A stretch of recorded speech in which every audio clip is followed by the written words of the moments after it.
Hi, I'm Christine Krushelnitsky with Pro-Life Humanists. I'm an atheist because I believe in following evidence wherever it leads, and I don't see any evidence for God. I do, however, see plenty of evidence for using a condom. Under what conditions should an event moderator interrupt an invocation, bringing it to an abrupt, awkward close? What if the speech is a carefully prepared plea to those in power to respect the First Amendment? What if it's an exclusivist sectarian conversation with Jesus? It seems that Christians in Pinkerton, Ohio would agree with Christians in Oak Ridge, Tennessee. The answer depends on who is listening and what they're hearing. At a legislative session in the Ohio State House in mid-January, Pastor B.J. Van Aman of Pinkerton's Baptist Temple was derailed from his improvised and rampantly sectarian invocation by House Speaker Cliff Rosenberger, Republican District 91. It would have been perfectly acceptable for Rosenberger. Almost half of it consisted of Van Aman's quoting various Bible passages to God, as though God needs to be reminded. But it's clear from State House video that Rosenberger wasn't even listening.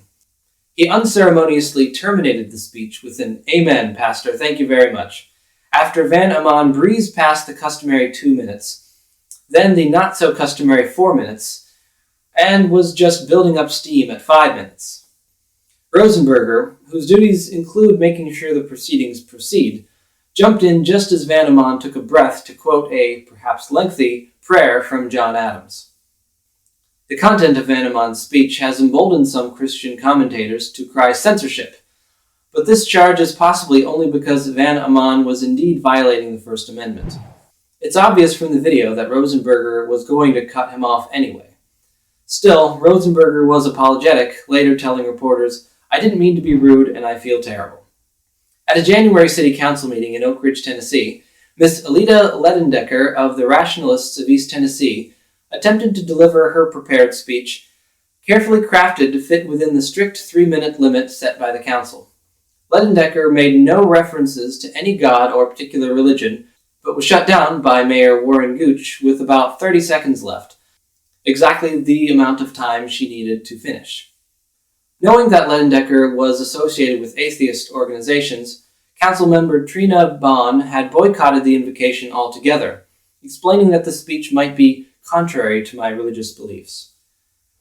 Member Rick Chin managed to sit still through most of Ledendecker's address, but stood up to leave when Ledendecker said, "Secular authority in government is not only sufficient, but preferable." Chin later told reporters, "I didn't appreciate what she was saying. In my opinion, this country was founded on Christian principles." The video of the proceedings shows that Gooch terminated the speech because Chin had managed 3 steps toward the exit. Although Ledendecker has requested an apology, neither Mayor Gooch nor City Manager Mark Watson find it necessary.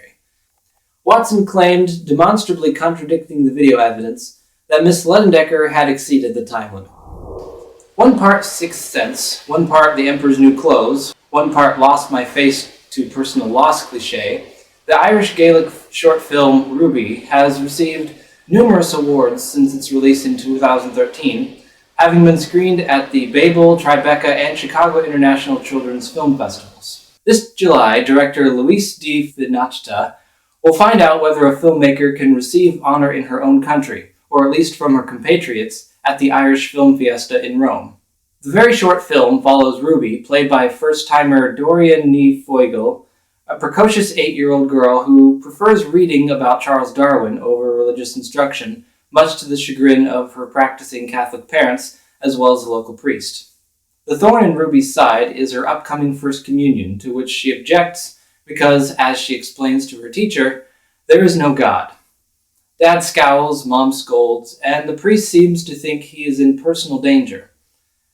As in most festival-worthy films, there is no resolution at the end. If you need closure, you'll be disappointed. If you ever felt depressed as a child, you'll laugh. If you have daughters, you'll cry. The 11-minute film is available with English subtitles on YouTube.